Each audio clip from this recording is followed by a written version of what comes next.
You guys ever see that promo poster for gone. the introduction of Superman and Supergirl, and it just says Superman is coming in Supergirl? Yeah.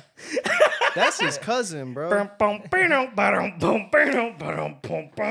think Oh my God. I think somebody at Warner Brothers got their marketing fucked up with House of the Dragon. Hey, it's Oh my okay to God. have one kid with one cousin, but you can't go beyond that. You can't keep going. Guys, we cannot have an inbred Kryptonian. First of all, Sloth from the Goonies. There's a No, joke no, there to no, make no. because he wears But- the but Superman it's shirt. not gonna- Second of all, it's do you know not- how dangerous that thing would be? It's not. Oh my God! Wait, in the Goonies, and there will be an episode on the Goonies. So, Wait, is the but it's on my list. Hey, but the thing you is, guys. hey, you guys. Hey. I just realized: is the implication that Sloth is one of the sibling children of one of the kids of the mother? Yeah, no, like Sloth is supposed to be like super inbred.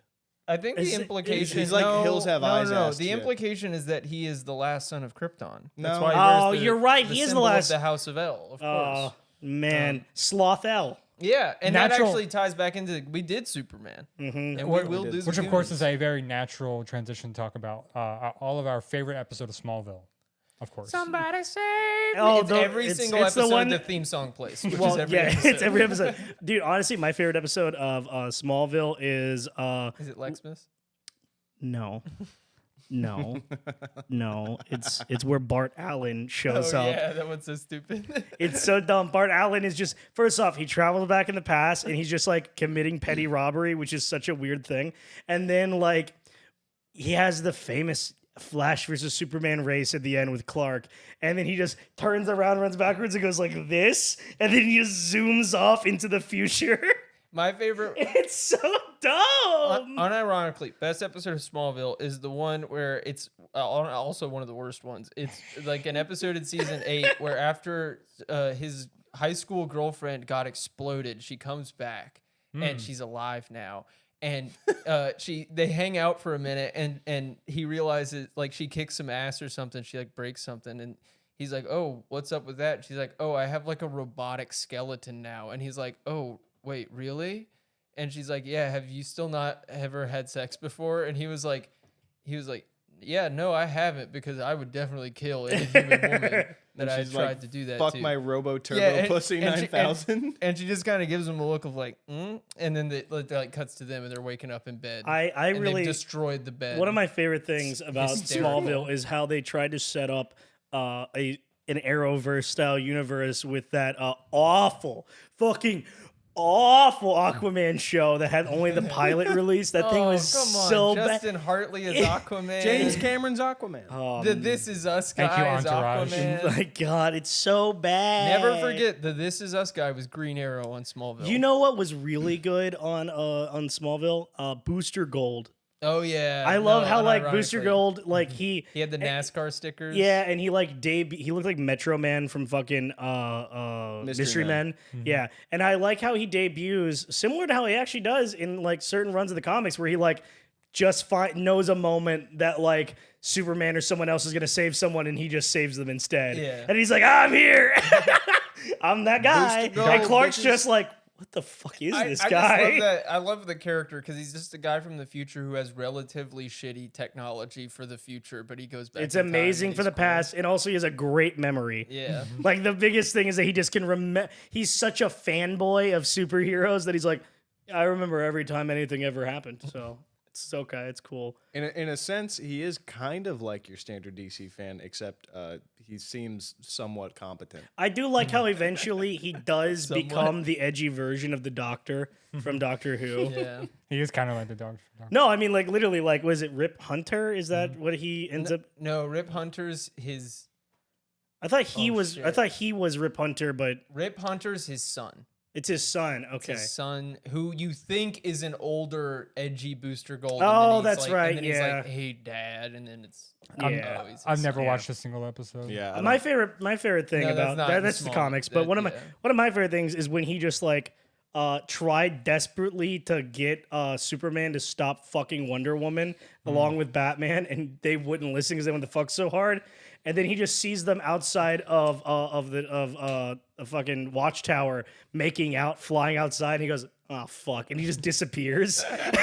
Wait a minute. He's like, no, wait, I told them to stop. Wait. He's trying to get Superman to stop fucking Wonder Woman and Batman, or he's trying to get Superman and Batman to stop fucking Wonder Woman? They're Eiffel Towering too They're hard. Eiffel Towering Wonder Woman? It's the only I want throuple to read would this comic. accept. In that exact that like arc, there is the good callback to the Tower Babel Protocol. Mm-hmm. Is that what it's called? No, wait. Yeah. Yeah, okay. I always mix that up with Professor X's version in Yeah. Marvel. It's called the story is called Tower of Babel. Tower of but Babel, It's it's- just Babel Protocol. Babel Protocol. There you go. Thank you. My favorite part of that arc though is that it references it by having the suitcases from it, and it's just Batman like Clark, look in your case, and he's like, yeah, it says use kryptonite. He goes, yeah, look in her case, and he's just like, there's nothing in here. He goes, exactly. Please stop fucking her.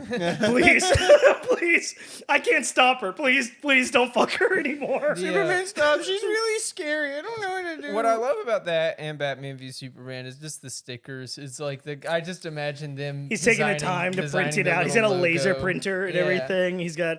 God, it's so funny. I like to imagine he has to go to the briefcase store to buy like the briefcases to store them. And Oh, they're those like, are what some are you really using this nice- for? yeah. And he's like, oh, just some friends. Some Some cool stuff. No big deal. Why, Dude, why you want a briefcase with a custom cutout in the shape of a gun that kills Superman? You know it's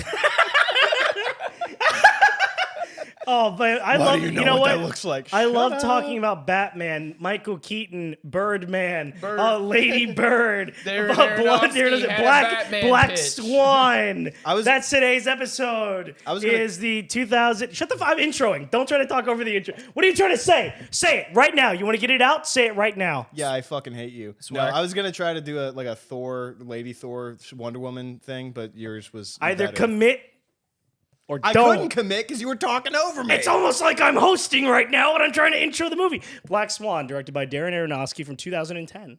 It was on Jacob's list. It's on my list. I Yeah. love Darren Aronofsky. You love beating your little peener wiener to gay women. Maybe. Maybe. I hate blue is the warmest color. That's just porn. That's just pornography. Yeah, don't they No, literally just like it's- fucking scissor in that movie? Well, to be fair, Blue's There's like- Warmest cover is there's like essentially made for straight men. I walked into There's the like wrong. there's thea- like I three wa- sex scenes in I that walked movie. into the wrong theater one time, and it was a showing of Blue is the Warmest Color, and every single person in the theater was a white male, and they were masturbating. That sounds about right. furiously. Hey, if you want a lesbian movie that actually like has good lesbian sex scenes that are not just exploitative like Blue is the Warmest Color, watch Bound by the Wachowski sisters. They actually had an intimacy coach on set to like a female intimacy coach on set that actually properly, realistically portray lesbian sex, and also on top of that, give them guidance on how to film it responsibly. Also, apparently, Portrait of a Lady on Fire is Hold another on. good one too. Yeah. Let's dial it back 1 second. You said female intimacy coach. How does one get this job? How do you? You're trying to chat up some Yeah, broads. you have Is that to- like a certain trying to- school you There's a have there's to a go there's a to, there's a or- there's a written and oral exam you have to take. Oh, that makes sense. But another movie with really tastefully done lesbian sex scenes is Big Lickin' Lesbians 9. Only 9 though, because Only the 9. other 8 were directed by Which man, but is 9 a- they brought a woman on board and she brought some really good mise en scène. Yeah. Okay, so which is a prequel to Black Swan. it's a prequel to Black a prequel Swan. to So Black speaking of It Black happens Swan, in the same Darren universe. Aronofsky is a director that I personally love. Jacob obviously is horny for him. I'm very horny for him. Darren Aronofsky is really cool. He's known for making these like really fucked up, depressing, weird, wild, batshit movies. Something I noticed, especially this time through, because I've seen pretty much his entire filmography, and I really like a lot of his movies. Yeah, a lot of directors have running themes with, like, for example, Hayao Miyazaki, it's like environmentalism or whatever. Darren Aronofsky is, I'm having an anxiety attack. I'm having an anxiety attack. Oh, God, everything's going wrong, and it's my fault. The through line in the Aronofsky movies are like, what if a bunch of fucked up shit happened to somebody? Wouldn't that be wild? And then there's The Fountain. Yeah, well, Which there's is The still Fountain. no, but the fountain is all about like existential dread and anxiety surrounding like life. there are only two, I don't know, I didn't see two it. Darren Aronofsky movies I straight up haven't seen. You could say I haven't seen Pie because it was a long time ago and I don't remember it that well. But I haven't seen Noah and I haven't seen The Fountain. And Noah, you might think, oh, it's a cute movie about a guy with animals on a big boat. But it is, there's a mountain of, you at one point, and I guess this is a spoiler, but I haven't seen it. This is my only introduction to it, is at one point in the movie, you see a mountain of corpses of people crawling, and they're not corpses yet, some of them are, but they're crawling over each other to stay out of the water as it is drowning them all. Yeah, he And it's also fights a mountain bunch of people. demons. Yeah, no, With a giant rock monster. there's rock monsters, Yeah. demons, angels. yeah, Like it's very so he leans into the mysticism side of it, which I've always thought was really interesting. Side note, Noah, good movie. My most recent experience with that movie is I took a bunch of Delta 8 gummies. They hit way too hard while I was on Discord talking to people. I left the call without saying anything. Went upstairs, went to my room, and I put on the TV. I clicked on YouTube on my TV on my Fire Stick, and it was the first recommended thing was the creation scene from that movie, which is trippy as fuck. I encourage you to watch the creation scene it's from Noah awesome. On drugs. And then I just grabbed the side of my beds and what I thought I was screaming, but you guys were in the house, so I definitely wasn't screaming. I just felt like I was screaming. I was silent, actually. I was there, and I was screaming in my skull. And I lost my mind. And yeah. that's a lot of Darren Aronofsky movies. No, yeah, and exactly. Well, it's funny. It's like some movies are like very ethereal like that. But no matter what, he captures this anxiety and this dread in everything, even in the mundane and other things. But I it's kind of what Pie is about. I have 3 Darren Aronofsky movies on my list. I have Black Swan, but I also have Requiem for a Dream and The Wrestler. And these movies all, to me, have a connective tissue, which is they are about, like, misery in the sense of somebody dedicating their life to something else that isn't part of their actual humanity, be it ballet, wrestling, or drugs. And when The Whale comes out, I'll probably put that on my list too. Well, because that one's gonna be about food. Yeah, no, because it's Yeah. about obsession with something that you believe is the only thing that makes your life worth living. Yeah. And how it's like absolutely destructive, and you can clearly see the connective tissue to Darren Aronofsky, the director, because he definitely, certainly, feels that way about making movies. You know, he hates the pomp and circumstance of it. He's stressed throughout the production process of it. He just wants to get the movie out there so he can go watch it and be done with it. And boy, howdy. And I think this movie, and The Wrestler, and I will not give away anything about The Wrestler. It is about a pro wrestler, so performance is what I will say the connection between this and Black Swan is. But, like, you definitely get the sense at the end of Black Swan, especially, of, like, how he feels when he premieres a movie. Like, it must be how he feels like at Con when they give the standing ovation. It's just like, I killed myself for you all. I'm glad. I feel validated in this one moment. I will now die. But he's also, oftentimes he's like sort of picking other perspectives outside of film because film isn't actually killing him. But he sees it in other things that are actually Because it's ultimately killing the obsession and the anxiety are what kill people. And, like, you can look at that with wrestling easy. Like, wrestlers do not have a good... No, they like, ruin their fate. bodies. Yeah. Of, like, living into old age. And then you have that with drugs easily. But with And ballet, it's very similar, too. Exactly. Most ballerinas Well, are done by the time but they're 30. you don't really think about it with ballet. You think of ballet as just, like, dance Elegant and beautiful. Dance and is, and it's healthy. But, like, oftentimes ballerinas have eating disorders, they have drug addictions, their bodies are getting broken as well. And you know, it's not like it's not common, but it's also not uncommon to see ballerinas dying early deaths, and it's just like they ruin themselves to be able to keep up, and not all of them, but it's definitely a thing that can happen. It's encouraged, and I actually like early on in the movie when she is in the changing room and they're all getting ready and they're discussing. Is it Beth? Is the name of Winona Ryder's character? Yeah. They're discussing Beth and how sad it is that she's coming back for another season, and she's like, "Well, it's not that sad. She's still really good," and she thinks she's always looked up to Beth. She thinks Beth is, as she says, perfect. Yeah. And she's like, that's her idol. And like, they're just like, it's really sad. And she goes, "Oh, but this other," and I'm not big in ballet. I know there is a famous ballerina, and she references her who did dance until she was like 40 something, which is very rare in the ballet world. Yeah. And she's like, "But she danced till then." And then all of them go, yeah, and we all know, Yeah. as if to say like that doesn't count, Yeah. Yeah. you know, and it's just so hard to see. Right. And it's just like and you instantly get like that plus her mom. And that opening scene is Oh my all God. she needs to know like, okay, I might be like at the point where these women still respect me, but I'm on thin ice. Like it will not last forever. And I have a very short amount of time to make my mark. And she has the knowledge that her mother never made her Her mark. mark because she got pregnant Yeah. from a ballet director. Yeah, and Yeah. you also a little bit get the vibe that her mom completely pushed her into it, and that maybe she wouldn't have done this No. otherwise. Yep.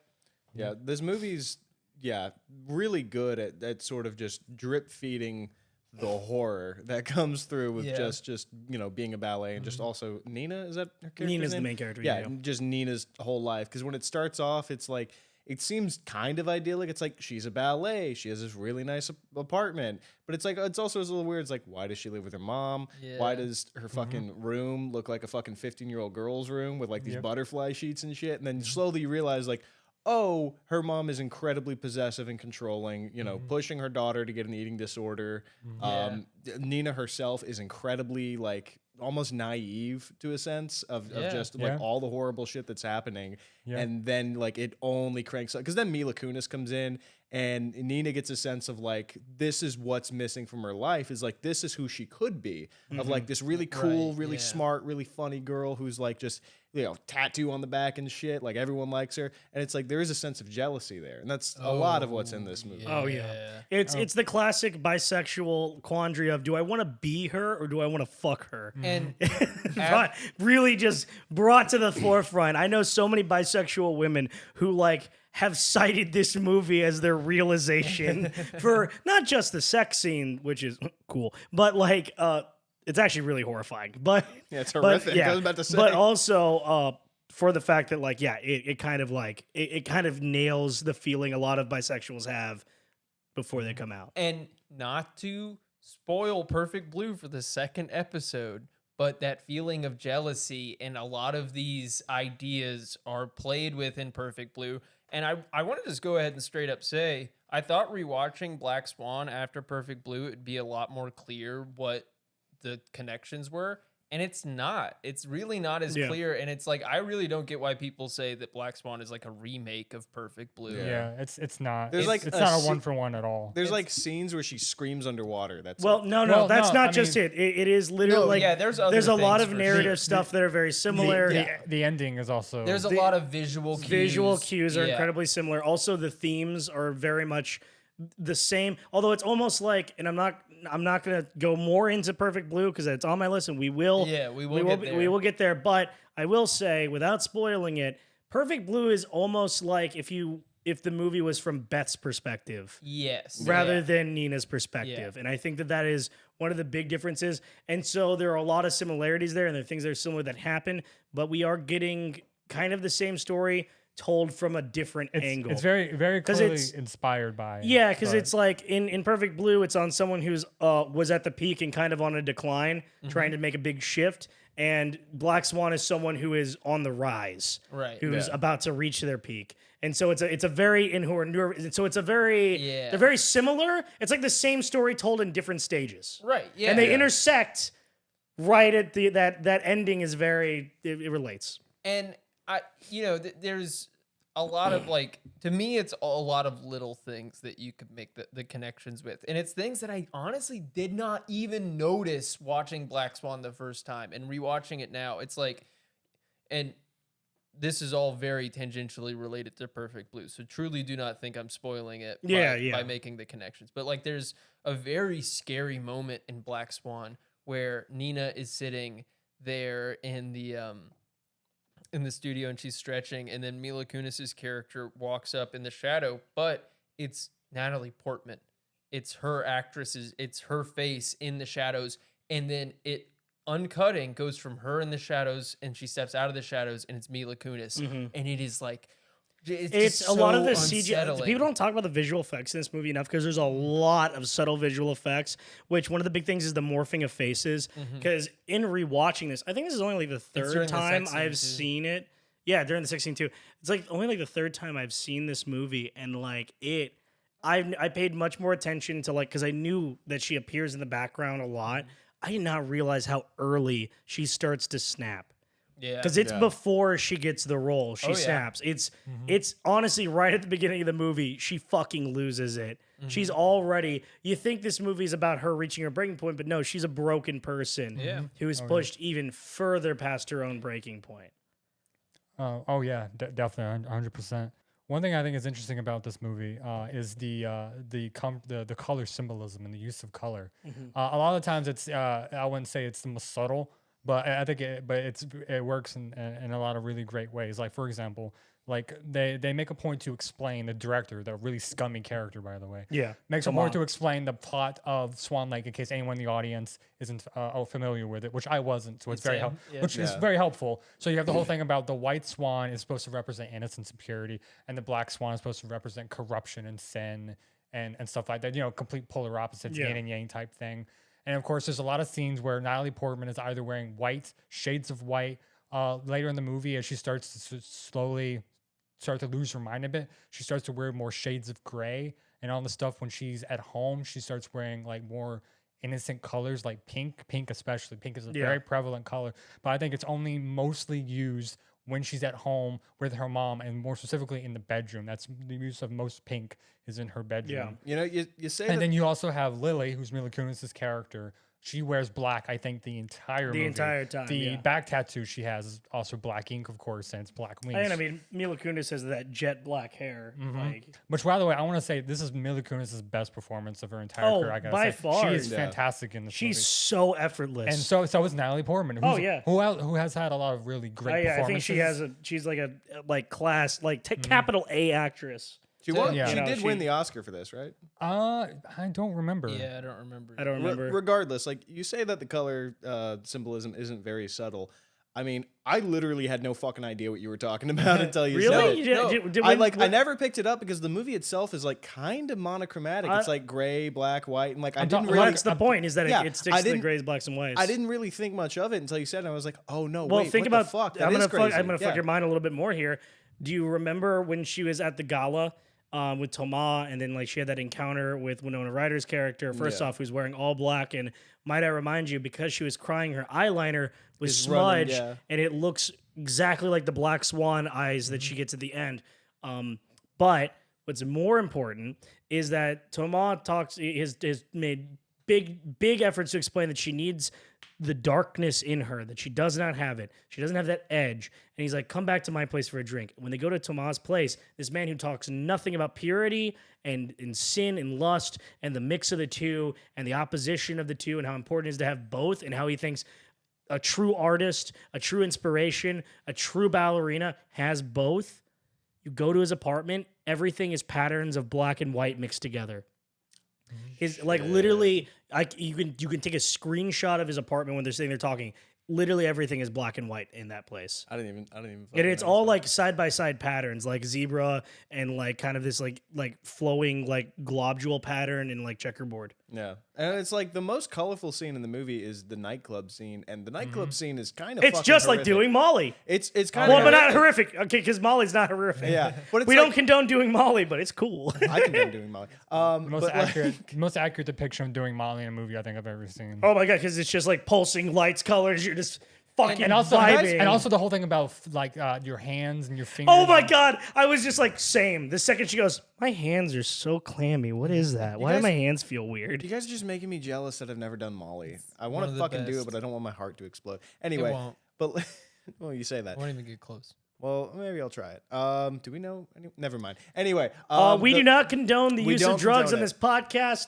This is all hypothetical. This is a wholesome Christian podcast. Drugs are bad. We don't openly start asking each other where to buy drugs on this podcast. I'm acting as if I was evil.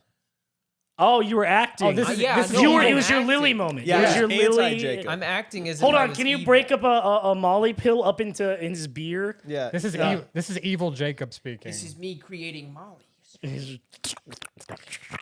turning on the Bunsen burner to create Molly. Guys, Anyways. we have to make sure that we make sure to credit the inventor of Miley Cyrus. Oh yes. Thank you. Thank I you, thought Queen. it was Migos. Thank you, Queen Miley Cyrus, for creating Molly. Yes. Thank you. For just to stay on colors and visual cues for a second, her walls are covered in butterflies. Yep. And it's like, yes, that is a youthful thing. Butterflies are kind of meant to represent change, spring, Metamorphosis. Yeah. Yeah. They also fly like birds. They talk about metamorphosis like birds. in the movie. Tomat talks about the metamorphosis of the white swan to the black swan. Yeah, Yeah. and butterflies also represent spring. Spring represents puberty and adolescence. And her mom kind of still sees her in her adolescence, and her getting this role and proving her mom, like essentially showing up her mom by doing something her mom couldn't do, is sort of her finally like completing adolescence and puberty as if it was like very prolonged, which also can be a thing that happens if you have an eating disorder from a young age. If she was in ballet for a while, it can, like anorexia specifically, can stretch out your puberty to not complete until you're in your 20s. And it's really sad. I mean, like, also, like, she is stuck in like a state of arrested development. That's very apparent. 100%, But her mom is as well. She mentions like her mom was 28 years old when she got pregnant with her, which, I mean, she kind of doesn't act any older than that. That's for certain. She doesn't act her age. She also still acts like she's still a ballerina, which she clearly hasn't been ever since she gave birth. But she still does the tight bun. She wears the same like covers, and everything's the same still to her, which is fucked up. But I do like that. Reminds me of a subtle dig that when she's like starting to like talk back to her mom and like stick up for herself, albeit in a very toxic way. I really like when her mom's like trying to throw it at her, like, I gave up everything for you. I still had a lot of a career, and she just goes, "You got pregnant at 28." Yeah.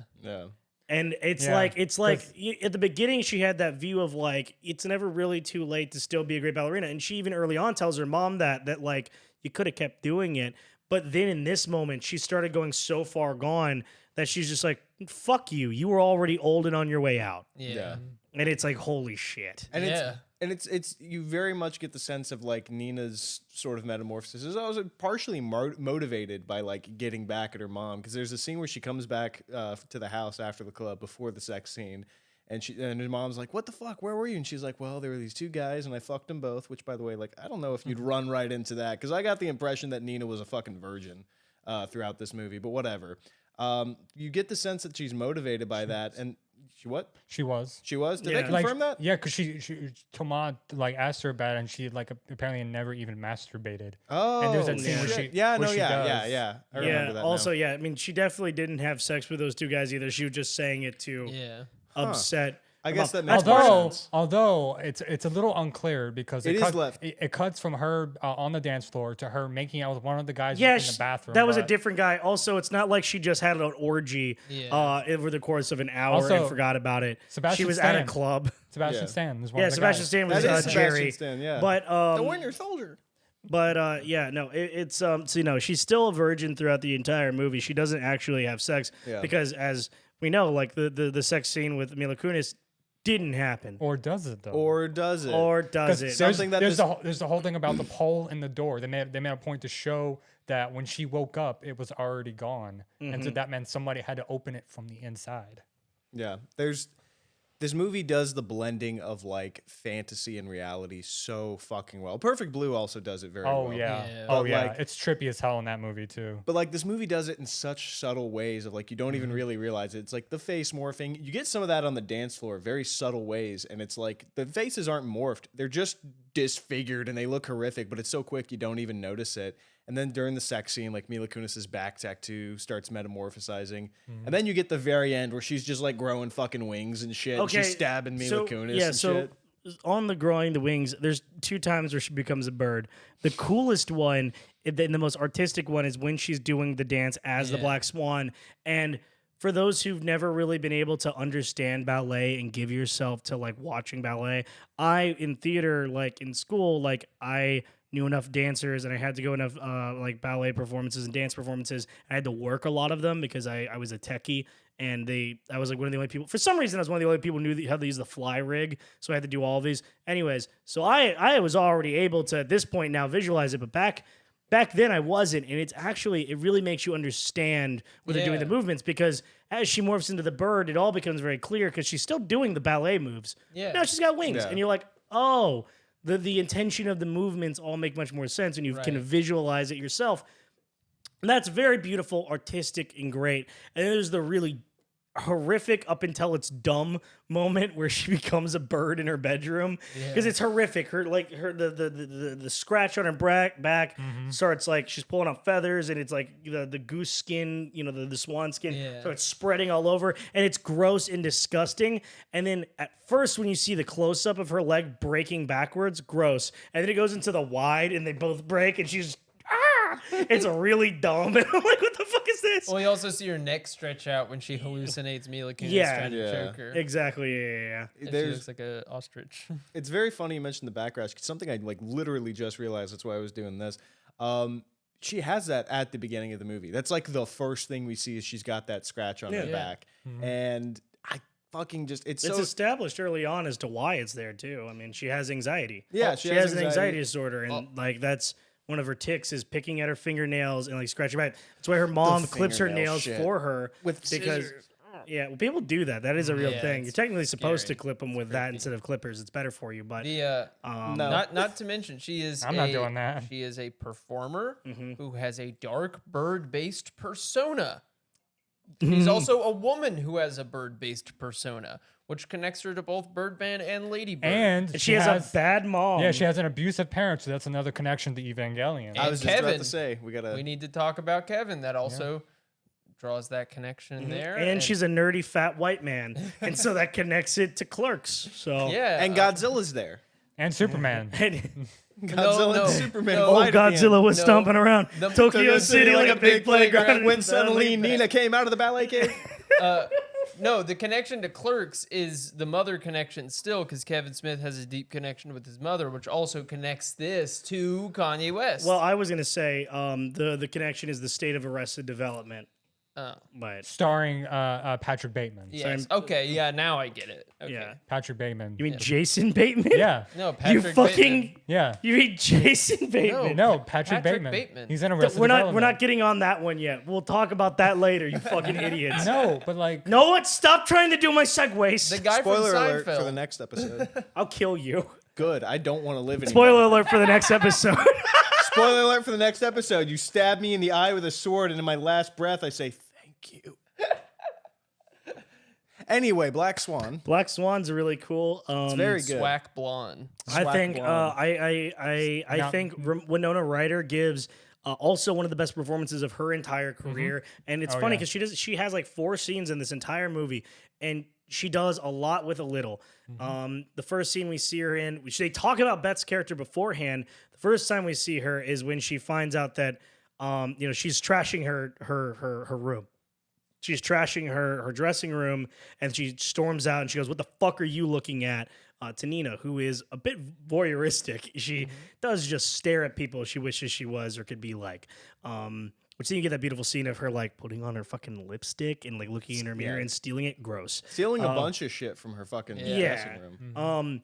But then the next time we even see her is at the party. I think right? It's at the party. The announcement of Swan Lake and then the hospital, and the debut of Nina, and like with that you got a few good scenes with that. Number one, you get him saying like, "Oh, my beautiful princess, my muse, Beth, this will be our last performance with us," and it's like she in front of everyone just fucking leaves, and she gets blackout drunk, just plastered, blackout drunk, and she meets up with Nina and Thomas in front of a very fucked up looking modern art piece of a person turning into a bird. Yeah. Very cool. Where the wings are black and the face is white, and it's very interesting. And she's like, oh, she's basically just like telegraphing how he's gonna do the same thing she did to her, and everything like that. And she's like, "Well, you talk to me later. I'm gonna, I got a surprise for you," which sets up later that she will throw herself into fucking traffic. Yeah. And then we see her at the hospital 2 times. The first time we see her at the hospital, she's unconscious, and we get that gross look at her legs, which is truly, even before what may or may not have ended up happening to her, that's the death of a ballerina. If you can't use your legs anymore, that means you definitely can't do anything anymore. Then you get that final scene with her and Nina, where Nina's trying to subtly leave everything there in an apology note, and she's just like, "You stole my fucking things." And she's like, "I just, you were perfect. I just wanted to be close to perfect." And she just kind of like laughs at her, and she's like, "Perfect." And she's like, "You're fucking weird." And then she grabs the nail file, starts stabbing herself in the face. But the thing that's beautiful about that scene, it's fucked up, but it's like there's 2 question marks. 1, did that even happen? Yeah.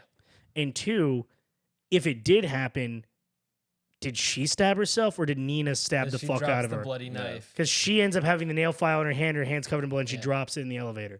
And I think this movie is very good about never making it clear about what's going on at a certain point in the film, and that it really is. It's just open to whatever. The point is not that it's open for interpretation of like, oh, theory, this is what actually happened. No, that's stupid. I hate those kinds of theories because the point of them is not what physically actually happens. It's that the fact that we don't know is the point. Yeah. The fact that she is so divorced from reality, she does not know if that didn't happen, if Beth did stab herself, or if she stabbed Beth. The fact that those are all equally valid possibilities to her, that is the point. Yeah. It's so frustrating seeing people interpret shit like that. It's like, because the ending of Annihilation, another great Natalie Portman People movie, just take shit too literally. yeah, people are like, "Oh, the aliens are gonna take over the world," and it's like, no, the entire point is that you fucking it's not what actually happened. It's what is the movie trying to tell you. Right, yeah, and this is why I hate things like Film Theory, the show, not Film Theory itself, because it's such a bad fucking name. Because it is a bastardization of what film theory is. Because it's taking the film series show with MatPat is taking the literal interpretation, trying to make it literally make logical, literal sense, which is stupid. It's caveman shit. Actual film theory is trying to ask, what is the message it's trying to convey to you that is abstract, that is important for you to know? And even in the world of whatever media you're looking at, if it is meant to be open-ended, if something is to happen, it's not trying to say it's this, that, or the other. It's put yourself in the mind of the character. Does it matter at this point? Well, like with Inception, does it matter if he's fucking asleep or not? Does it even matter if he's in a dream? Spoilers for Inception, not big of ones, because I'm not going to say exactly what happens, but the big question at the end of Inception is he in a dream or not? And the answer, fuck you, I don't care about that spinning top. You know why? Because it doesn't matter. He's happy to be with his kids. That's the point, is that he goes, I am so blurred between what is real and what is not, and that I just want to be happy, and whatever this is reality or not, I can be with my kids. That's all that matters to me as a character. I don't care if it's real or not. See, I don't know about this MatPat guy. Oh my God. Yeah, we're calling you the fuck out, MatPat. Or whatever. But I do know Think he's going to cheat on his wife like Ned Fulmer? The sort of avenue of taking film theory of saying, okay, well, hypothetically, we could say Black Swan exists in the same universe as, well, Indiana Jones. What are the connections we can use to prove that these 2 movies It's literally the meme that we do every episode of trying to connect everything. Yeah, I know. Yeah. But there is some joy to be had in that. And that is some fun, engaging yes, film but I think theory that people discussion, just... But it's not the meaning of the film. No, You're and not, people you're have not just getting, poisoned and deluded themselves to like not understanding that you're just media. having fun And with somehow movies. Which it's is Marvel's fine. You fault. can have fun and everything, but it's like, goddamn, do not delude yourself. Yeah. Please, for the love of God, just try to fucking use any of the lessons that your high school English teacher tried to teach you while you went, 1984 is dumb and gay. I'm just saying. Try to actually pay attention to what they try to teach you. Oh, the curtains were just blue. That's why he wrote it in. It's like, I hate that. The curtains are not just blue. It is not incidental. There is a fucking purpose. Hey, guess what? Even if in a movie they shot on location and those curtains were blue, guess what? There's still a meaning as to why they're blue. You know fucking why? Because those were there in real life for a reason. And that reflects the reality, reflects the art, reflects the reality. Fuck you. It's not just blue. I will say sometimes the artistic intention behind something is radically different than what the audience might perceive, or there might not be a purpose at all. We go to the death of the author on that. But then the audience or the reader or whoever makes their interpretation of it as they will. Like for you guys used the blue curtains example. Very likely in this scenario, there could be a chance this writer or whoever just made the curtains blue. Maybe subconsciously there was a reason, but like in the actual writing of it, they're just blue curtains. Maybe they just like the color blue. But the thing is that also comes down to a lot of times people write things or make things, they don't realize why they're doing it. Yeah. And it can become apparent from a third party as to why they do it. Yeah. It's as simple as that. You know, there's so many other reasons why I think can be happening. There's always an intention behind everything when it comes to a piece of art, even if it seems spontaneous or it just randomly happened. Yeah, to just write off any sort of artistic merit to anything in a story is so fucking anti-intellectual bullshit, and it just shows that you don't want to fucking interact with the movie on any level beyond, oh, what can I do for 2 hours? And it's like, if that's then just go watch Marvel movies if that's what you want to fucking do. I'm also. I agree with you. I agree with both of you 100%. But I think I'm also just saying that like sometimes the curtains really are just blue. No, but what I'm saying is, I think that is valid. What I'm saying is that even, and I'm saying like even when the curtains are just blue, even if it like, let's say it's a movie that was shot with a guerrilla budget and they shot on an actual location that they had access to, and the curtains in that place were just blue. They had no choice in the matter. It was just what was there, and they shot it. Yeah. Guess what? Even then, the curtains aren't just blue because that location is a real place that someone lives at, and they chose, because of all of their life experience up until that point, there is something there that made them make those curtains blue. And guess what? The filmmakers chose and liked that position, that place, and that aesthetic to film in for some reason that they might not be aware of. There is meaning to be derived from everything, and it can reflect a lot of things. I've just been trying to say this whole time that I like the idea that Predator and Alien and Blade Runner all take place in the same universe. That's all I was trying to get at. Don't forget Soldier. And Soldier. And I just like the idea that The Grey and Alien and AVP and all those movies just take place in the same world. In The Grey, there's a guy with a Weyland-Yutani hat. And that's actually, it's like implied that the company they work for is Weyland-Yutani because they're on like a work trip. So modern day Weyland. We're going to talk about The Grey eventually. I love that there is no movie. modern day Weyland-Yutani. There's only 2030 Weyland-Yutani because that's when the two individual companies. In Prometheus, it's just the Weyland company, right? Yes. That's who Guy Pearce plays.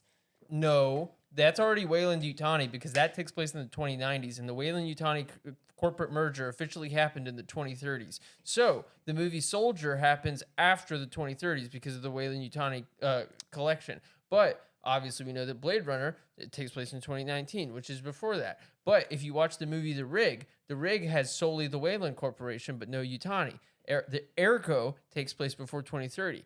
The Grey has both the Weyland and Yutani logo, which means that takes place after 2030.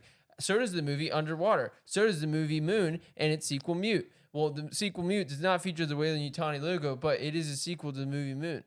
And that's just a theory. A film theory. Yeah. Thanks for watching.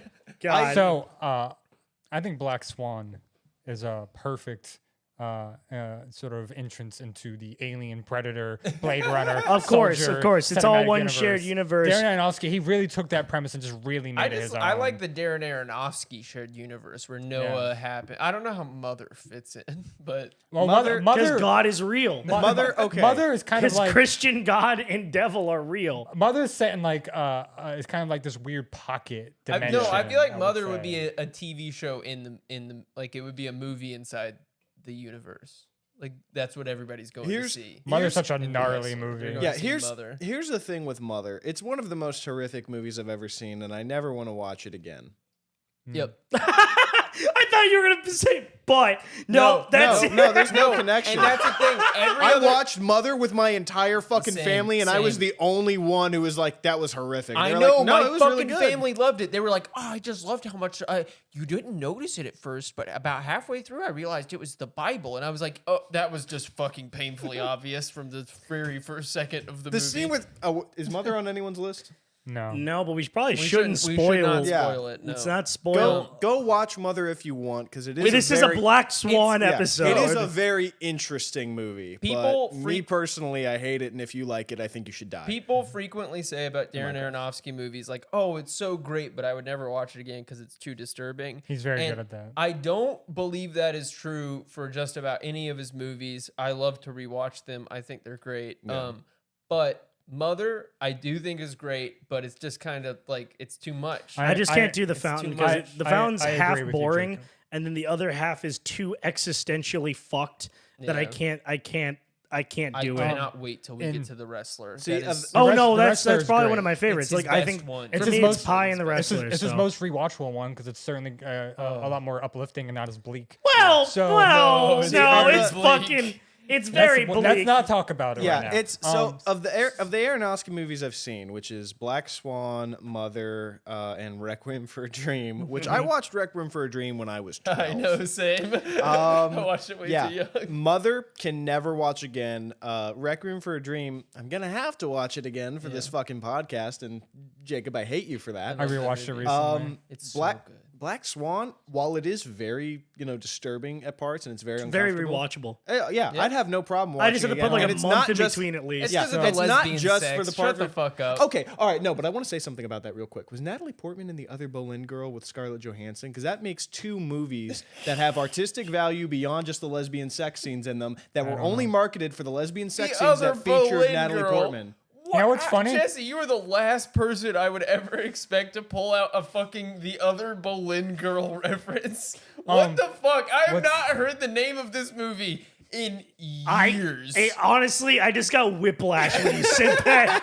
Another- if you rewind, you'll just see when you say it. I just go.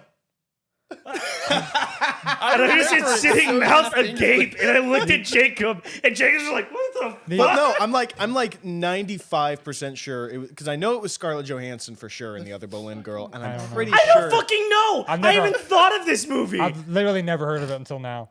It's a woman in a green dress. I know. I remember that. Yeah, So it's like specifically. about King Henry and his multiple wives or some shit. Yeah. Another funny coincidence with this movie, or there's two of them actually. Divorce machine broke. One of them is how both Mila Kunis and Natalie Portman would go on to be in rom-coms with very similar premises. Yeah. You have no strings attached, and then you have friends with benefits. Yeah. Oh. Right? But then with another crazy coincidence is, we talked about Sebastian Stan earlier, there are two actors in this movie who their next projects after this movie would be MCU movies. Yeah. Like directly after. Who? Natalie Portman and Sebastian Stan. In this Oh, movie. I thought you said two actresses. I was like, Oh yeah. Well, what's also funny is that story you one just movie? what you just mentioned about the Friends with Benefits and what's the other one? No strings attached. No Strings Attached. Natalie Yeah. Portman was in the one with Ashton Kutcher. Yeah, no, I know. Yeah. She just told this story in the weirdest place, and I saw a clip of it on TikTok, and I was like, "Huh, why are they like working out right now?" They did an official Peloton like workout where they were in charge of the work. Apparently, Peloton's doing a thing now where like they're getting celebrities to lead workouts, and they just interview each other or hang out and talk while they're working out. And apparently, Ashton Kutcher and Natalie Portman did one. Bizarre, I know. But she says that. She's like, yeah, we did those movies, and it's like, yeah, we were all just making out with each other at that point, huh? We were all just making out and swapping spit with each other. I'm just like, cool, Natalie Portman. Oh, Ashton Kutcher. Oh, also, side note, boy howdy, Natalie Portman, god damn, was she one of my biggest crushes I all wanted of my to, life. like, the second I saw Attack of the Clones, I was like, God damn, like, when I hit puberty, I'm probably gonna really want to fuck her.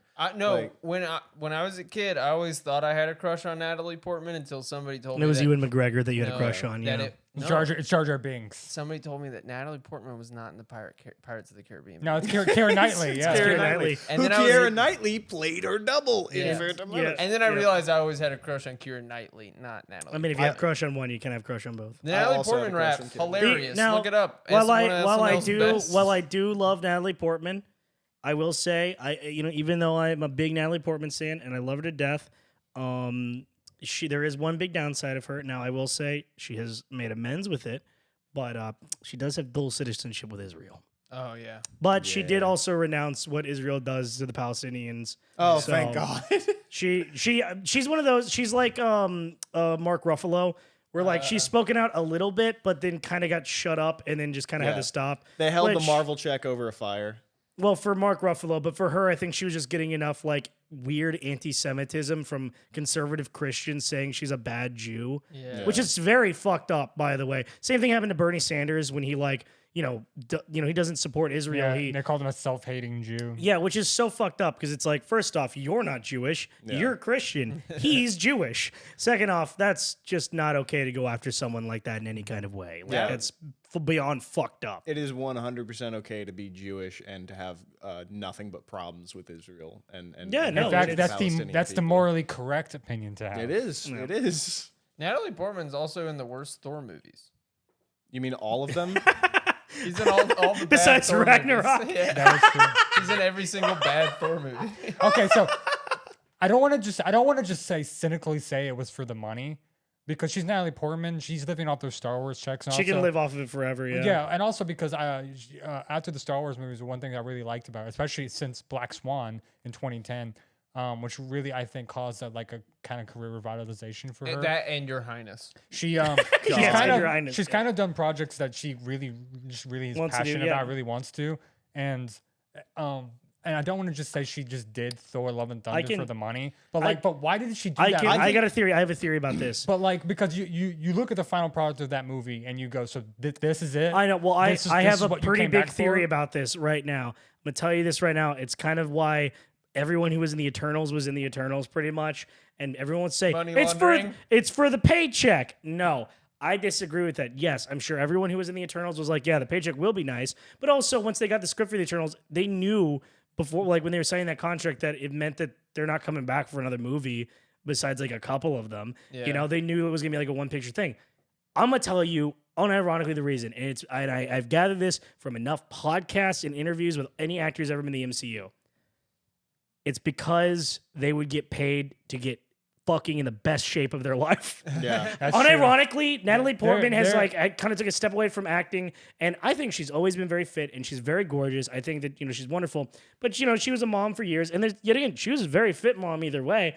But like I'm sure that it's very tempting when you see like you're gonna get paid to get in the best shape you've ever been in your life. Those physical trainers are They're insane. And on top of that, add one more thing on top of that. It's like that is all great. I'm sure she likes Taika Waititi, and she was like kind of convinced to come on for that. I mean, And that's for- why Christian Bale came on. Yeah, and it's- like also that film apparently was fun to shoot. Yeah. It was apparently just fun on set. Also, apparently, they left a lot of the funniest stuff on the cutting room Yeah, floor. but also my big theory of that movie too is that Taika phoned it in. yeah, because he was 100 contractually obligated to a 100%. second one. He wanted to do one Thor movie. They signed him for two. His heart wasn't in it. But he's doing So the next one. Is he? Oh, they might be What? signed for more. Why? I mean, I don't know. I feel like he did want to do this movie, but apparently Christian Bale said a lot of the funniest stuff that they shot They're just left out on the cutting room floor. was just completely cut out. there are entire subplots that were cut out of that movie. Yeah. Yeah. Like apparently Lena Headey played a character in the movie. Bro, She had- what? Yeah, she has a subplot in the movie that was completely cut out. Who the fuck does she play? I don't know, but Apparently, the original movie's like 3 hours long. I They read- cut out. I read about this It's like an because- hour and a half long movie. It was 3 hours before they Yeah. cut it. I read about this because apparently somebody is, I think one of her talent agencies or one of her agents is suing her because for whatever reason. It's because that she contractually owes them a bunch of money from that movie that she is not getting because she was cut out of that movie. Lena Headey, as a side note, Great has actress. has been fucked over her entire career by her ghoulish agents Yeah. who just sap her. This is a long running thing with her. She's also been fucked over by Hollywood. a lot of times. She gets cut out of things all the time. If you look at her career, it's kind of fucked up. There are so many big franchises and big roles that she gets left out of, like right before they go to shoot, or they shoot it, they cut her out. Yeah, it's she's great in fucked. Dread. And it's fucked Yeah. up because you watch Game of Thrones and you're like, oh, she fucking sucks, and then you watch an interview with her and she's like, oh no, she's like one of the nicest people in the world. Like she's just genuinely She's great. that kind She's great person. in Dread. She's Also, fantastic that, in Dread. That picture Mama. of her next to the guy who plays the mountain is so fucking funny. Oh yeah, He's just so fucking big. him big, him Oh my big. god, just Oh. the GIF. It's the first thing that comes to your mind. She's also very good in Sarah Connor Chronicles too. You know, I think one of the things about the movie that it gets into that's very interesting is her relationship with her parental figures, be it her mom and be it Toma. Yeah.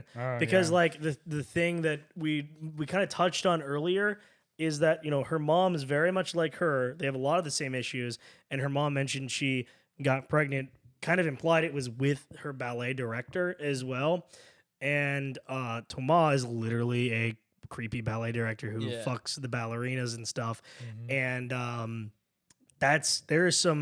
there's an Electra complex that is surrounding this movie of wanting to fuck your dad and wanting to kill your mom. Because also Nina like genuinely admires Toma too. Like she thinks he's a visionary and like a really fantastic director. So. And which he actually is the fucked up part. I gotta say, in some ways, yeah, he's not. He isn't a hack, and that's what's. Yeah, I think that's what's interesting about this movie though too, is that it doesn't just like when someone is a monster and a piece of shit, it doesn't try to just cartoonishly have them have no merit. Yeah. Because let's be very honest, as film lovers, Roman Polanski is an amazing director. Horrible scumbag piece of shit. Yeah. No one should be in his movies. He should not be allowed to make movies anymore. He should just be in prison. He is scum.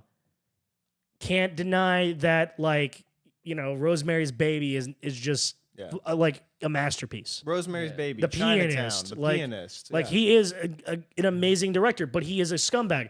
And there's a lot of nuance with people like that. And so I think the way they view Toma in this movie, she has the admiration for him. And it's not just out of nowhere. It's not just because he's abusive and manipulative and charismatic. He actually is talented.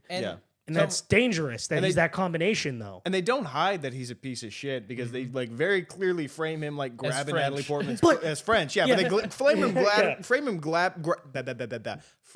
grabbing Natalie Portman's pussy during that fucking dance scene as like a bad and creepy thing. Yeah. But at the same time, he puts on a great fucking performance of Black Swan. Okay, and also the thing too that this is why I think it's important that they do this, right? It's important that they actually show him as a great artist and visionary because everyone allows the abuse to go on. Because everyone knows it is. Because if he was a fucking... Everyone in the company knows it's happening. And if he was a fucking David O. Russell hack, no one would give a shit. Part of that is because he's French. Well, yes, because that's just how the French are. Yeah. And Jean Reno is the one good one, we know. The actor is also French, Vincent Cassel. And good actor, good performance in this movie. Great performance in this movie. He is in Westworld, where he plays a great little dastardly villain, who's reminds me a lot of Toma. But also, Vincent Cassel plays a character in a movie called La Haine, which is on my list. We'll get to that at some point. And he's a very sympathetic character in that movie. And I really think you get both shades of that in Black Swan. Of like he is like almost a mustache twirling villain, but you get these little shades sometimes where it's like he has a reason for it. But even if it's fucked up. One thing I think is interesting is so there's the actual narrative of the Swan Lake story itself. Kind of it's sort of in the meta textual of the movie itself, right? Because the story of the Swan Lake is like there's this princess who falls in love with this prince, and then an evil wizard but turns her. Yeah, like an into evil a witch or swan. something turns her into like a white swan, and then this black swan is supposed to be this other kind of like It's her twin temptress. sister. Yeah, twin sister's like this temptress is like corrupts and Because seduces. because she's jealous of the white swan. Right. And then That's important. and that basically plays out in the movie, at least from Nina's perspective, with her and Tomas. She views Tomas as the prince. She's the white swan. She views Lily as the black swan, who's like corrupting him. Right. No. Which I think. And then you also have this. Did they have sex? Who knows? Who knows? Yeah. Because that was probably in her head. They might have been having sex, But I got a feeling that specific scene did not happen. Yeah. Just like there's that part where like Lily and that male ballet dancer who plays the prince in the show. She's rubbing up his cock. Yeah, and off the wings of the stage. But that really makes you question: was that whole relationship even happening? Yeah. And did he drop her on purpose? Were they in cahoots together to make her look to sabotage her, or was it like genuinely an accident that he accidentally dropped her? Yeah, and was he not even in a relationship with? Yeah. No, I think that casting it out is very important. But like back to what I was mentioning specifically about like Thomas, because this relates mirrored like a lot of these things. There's a lot of symmetry and mirroring throughout this, where like he is actually a visionary, he is actually a great artist, and he is this abusive and a piece of shit. And that this side of him allows him to do that. Her mother, the other parental figure to her, literally her parent, is what's fucked up, because it's really hard to say this, but it is true. Her mom, at least from her perspective, does love and care for her. Yeah. And in some ways, Nina does feel love and care from her mother. However, her mom is also a horribly abusive monster and is allowed to do all of this because of those slivers of that actual love that's there. Right. Yeah. And she takes it too far. Because if you want like proof of like actual love, it's yet again, it's fucked up, but like her kind of locking her in her room and like trying to stop her from going to the performance. She's like, this is too far. She's not doing that for herself in that moment. That's not even, there's a lot of things she's done throughout this movie that's like trying to control her. And Nina in that scene thinks that's what's happening. That's one of the few times where you're like, genuinely, she's trying to do the right thing for her. Genuinely, actually trying to do the right thing for her. Because she did not, as we see by the end of it, did not fucking need to go on that stage. Right. She needed to stay the fuck away from it. And it's hard. I think it's really interesting that this movie is able to do these like really complicated relationships. And very lightly connects to the wrestler in ways that I won't mention, but like you get that feeling of like, yeah, she shouldn't be going to the stage, but it's all she can think about and she's fucking obsessed with it, and it will destroy her if she doesn't, and that's because of her mother. Her mother made her that way, and now she cannot put she can't take it. You can't put the genie back in the bottle. Yeah. Which I think I never really thought about it until I think it was you earlier who put it into context with the rest of his filmography. I think Nina's whole sort of just like pursuits to the point of self-sabotage, pursuit of perfection, which you cannot have. And you see exactly what happens at the end when she tries to fully pursue perfection. I guess you can say it did happen, but She gets it, but like, literally kills her, right? Right. And I think one could argue that's sort of a Darren Aronofsky's meta commentary about how he feels about his art and himself exactly. as an artist. I mean, there's a lot of artists who have. There's how many artists or great writers that you can you think of that were fantastic at what they did, but their art kind of killed them. I mean, that's kind of a trope to this point. I mean, for fuck's sake, probably the most famous example you can really give, because it's the most just straightforward, is Hunter S. Thompson. Yeah. Literally at 67 years old, writing a poem at his typewriter, like, 67, 17 years past 50, too old, always bitchy, the game's over, no one wants you anymore, it'll be quick. And then he just takes a revolver and blows his brains out over the poem. And it's like Ernest Hemingway. It's like that. It's the obsession and everything, and it's like all you know. It's all you're good at because it's all you've been able to glom onto, and it kills you. And it's obsession. It's what it is. Because she has nothing, and like you said, it's her mom's fault in a lot of ways. She has nothing outside of ballet.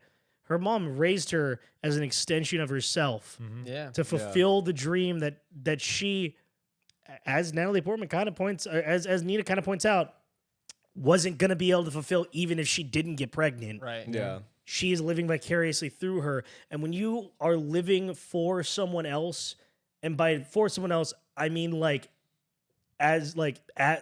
behalf of someone else, Right. Not selflessly for your child or something, but like on behalf of, as an extension of someone else, you have nothing to live for. Right. And she starts to break away from her mom, and she realizes that whole situation's fucked. But what does she have left to turn to? As you said, but ballet. All she knows is she has to get up there and perform. And she sees Beth, and I think that's one of the most beautiful things about Beth's character and how it relates to Nina, because she just becomes Beth. Yeah. In every way, she wants to be just like her, and in every way, she is just like her. And because Beth has nothing else. And that's why Beth may or may not have killed herself, but she definitely walked into traffic. Yeah. That's why Right. she Yeah. fucking did it. She had nothing. And that's kind of the situation with the wrestler, and that's the situation with Requiem for a Dream in a much more like front facing. It's a situation with Pie. It's a situation with. Just saying, if you're gonna go see The Whale when it comes out, don't go in. Thing is with to be happy, fun optimism. times.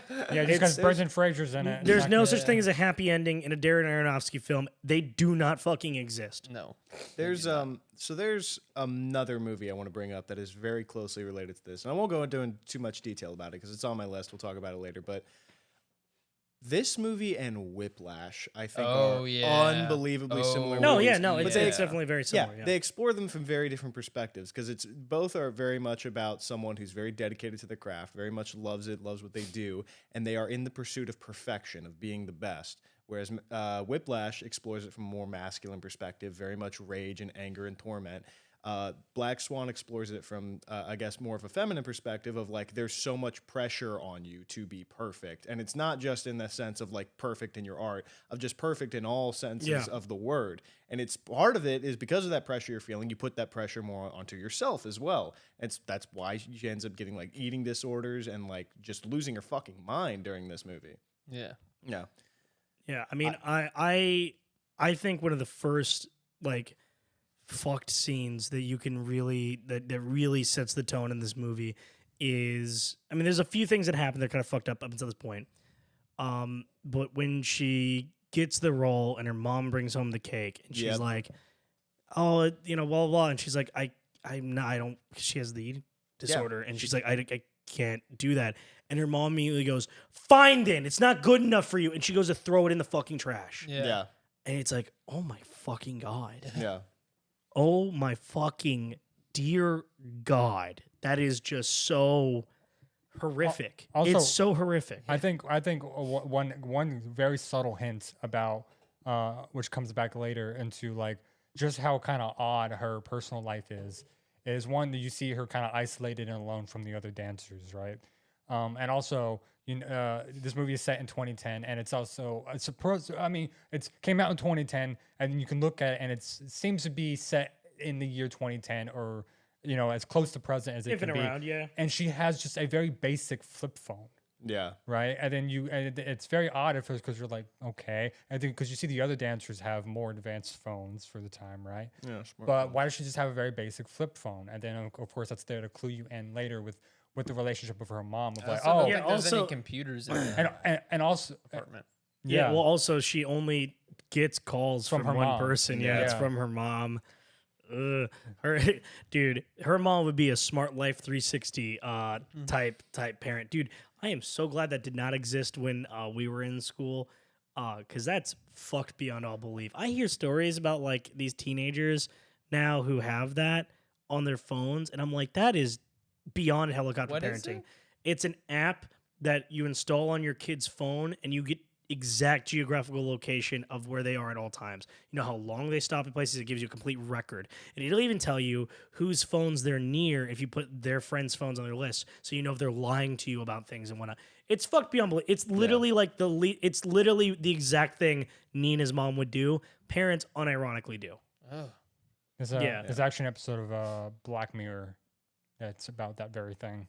Yeah, no, it's and that company's evil too, because they release an ad that's trying to like get over that narrative.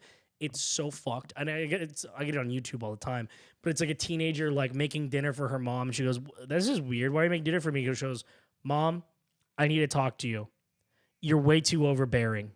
And she's like, what the fuck? And then her mom starts to yell at her, and she goes, no, see, this is the problem.